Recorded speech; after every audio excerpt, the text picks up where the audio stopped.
Hey, what's up guys? So in this video, we're gonna be talking about inter-crypto trading, and I got my good friend Ethan once again with us.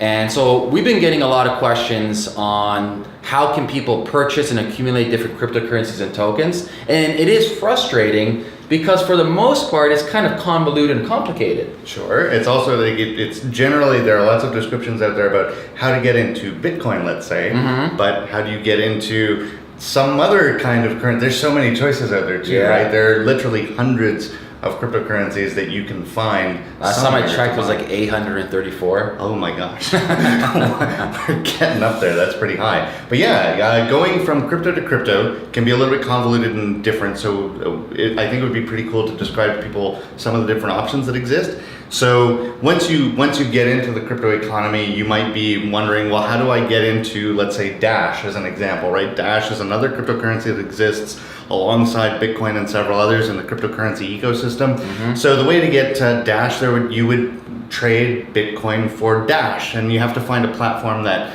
facilitates that. You could actually even find a private seller. You could find somebody on the mysterious interwebs and send them Bitcoin directly, and they send you Dash or something like that. You could find that.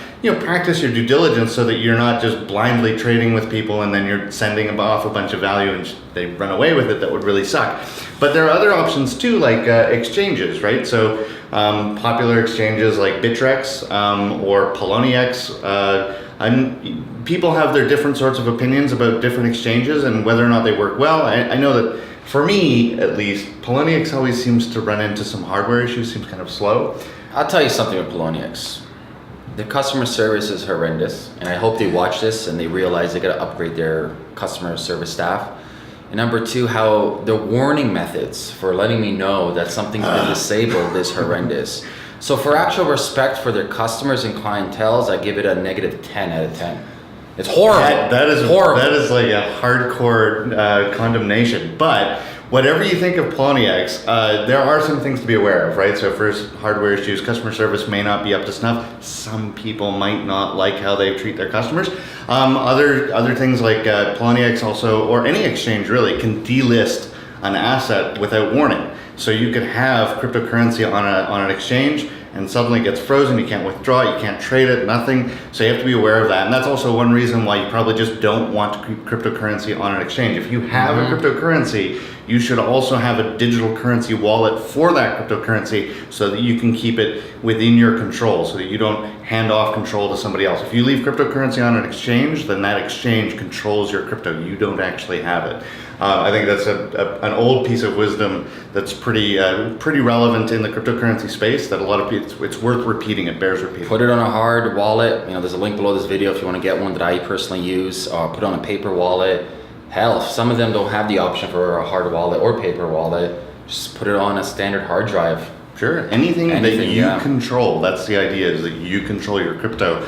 Other options though, aside from exchanges where you deposit an asset and trade the asset for other assets, aside from that, there are some other cool options like ChainJelly, which I haven't used myself. Personally, I haven't used it either, no. But it's a neat concept, and the idea is you can trade crypto for crypto there. One that I have used is ShapeShift.io, which I personally love. I love that service. You don't even have to, so the great thing about a service like ShapeShift is that you don't have to maintain an account. All you have to do is have digital wallet addresses that you control, again, about you controlling your crypto. So if you have a Bitcoin address and a Litecoin address, you can go to a service like ShapeShift. You can send it Bitcoin and it will send you Litecoin. Again, no address or no accounts required, no registration. It's all very simple. I think that's very compelling. And also ShapeShift has is Prism that's coming up, right? Yeah, the reason why I like ShapeShift, there's a couple of reasons. A, the UX design is beautiful, right? Very intuitive. Very intuitive. You don't have to register, sign up, as Ethan said. All you got to do is say, hey, I want to switch Bitcoin to maybe Dash. You put your Bitcoin address in, you say the amount. I think the amount's like 2,000 to 4,000 maximum. Yeah, it depends on the method you use, but I think the minimum is something like $50 or even less than that, and I think it maxes out at anywhere from $2,000 to $4,000 depending on the method you're using. Yeah, per transaction, and then that's pretty instantaneously to do it within a couple of minutes, which is awesome. But another reason why I like ShapeShift is there's two things. A, they have a solid team. I mean, really. Yeah, you're talking about customer service at Yeah. Poloniex being bad. Customer service at ShapeShift is like top tier. It's top great. notch. I love that. Eric Voorhees, which is like the CEO and the founder of ShapeShift. Yeah. And you got now the security specialist, Michael Perklin, I believe it is. Oh, I can't remember. Michael P. I know it starts with a P, so I won't butcher the last name, but first name is Michael, one of the best in the industries. And above all, they just got Series A funding from VCs, $10 million plus. So they're in this for the long haul, and as you mentioned, they just released Prism, which I think for like the general public is going to be wonderful. Yeah, Google that and keep your eye on it. Pretty cool. But just back to customer service with ShapeShift, there is one thing to be aware of, is if your transaction suffers a hiccup, which it can, you're sending crypto assets to that exchange structure, it does some auto magic stuff and sends you back cryptocurrency. Sometimes that auto magic stuff can kind of have a hiccup. Yep. So in that case, you have to send a support ticket in and ask them, what's going on. They'll typically refund you what you sent because somewhere along the line, something happened that the exchange didn't take place, whatever. No system is perfect. Yeah. But generally speaking, again, back to that customer service thing, that's where I think ShapeShift shines. But that's one service among many. There are many different services out there. The idea is that once you get into crypto,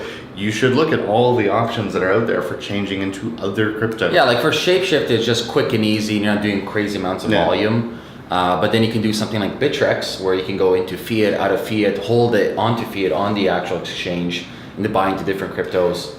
Well, Bittrex is they don't have fiat specifically, but they have fiat tether. So Exactly. And that's another thing to be aware of too, is some of these exchanges don't have any fiat options, right? Yes. So ShapeShift doesn't have any fiat. It's Yeah, all so crypto. we should have clarified. So Bittrex, there's something fiat tether, which is they represent the fiat value.